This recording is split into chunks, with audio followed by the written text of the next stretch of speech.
We let people this year make off-the-cuff comments in the back, and there were two topics that they talked about most. One was resources, resources, and resources, and the second one was around senior management attention. Right? It's interesting that there's an increased demand for information on compliance effectiveness, and yet we heard from the chief compliance officers they'd like more time with senior executives to talk about these highly complex issues. That was sort of in contrast. That was a surprising finding. What we did note is 80% of the companies that responded had a chief compliance officer. So we're seeing a pretty consistent level of assignment of this responsibility at this point. For those 20% who don't have a chief compliance officer, it's unlikely, in my view, that they don't have somebody doing the chief compliance officer role. And assigning somebody that responsibility can only be helpful to them to actually start achieving some of the aspects of compliance that the organization is going to need. That's a great point. So we did ask them if they don't have a chief compliance officer, where does responsibility for compliance reside in the organization?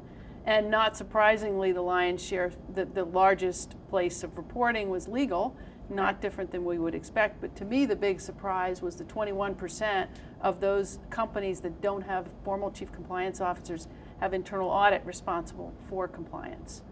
Another aspect of the findings was that from an international perspective, for the U.S., most likely the chief compliance officer reported through legal. And then to the CEO secondarily. In the UK, much more often they reported directly to the board or the CEO. A very different perspective on the relative importance of that function.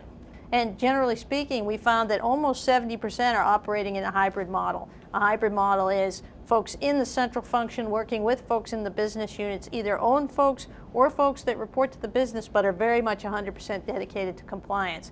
Another aspect of our questioning was around compliance committees. Your thoughts on that?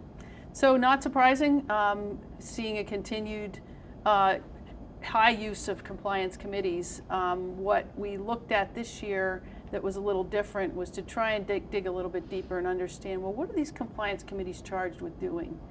And we saw kind of a couple of different camps kind of split between compliance committees that are charged with really just overseeing the compliance planning, the compliance program planning and reporting, and those that are more, I'll call them a hands-on working committee made up of folks responsible for compliance in the business, using that committee as a coordinating function. Yeah, so in terms of reporting to senior leadership and the board, there's a bit of a difference between the written reports and the frequency of them versus the verbal reports given to the board, in that verbally what we saw in both the US and the UK is a greater frequency of sort of real-time, ad hoc, continuously kind of reporting, whereas when it comes to written reports, tends to be relatively scheduled in general between the two, quarterly or thereabout. All these topics kind of tie together, right? Because until they get better measures of effectiveness in the discrete compliance risks that they're concerned about, they will be reporting to the board on the historic things that they're used to reporting.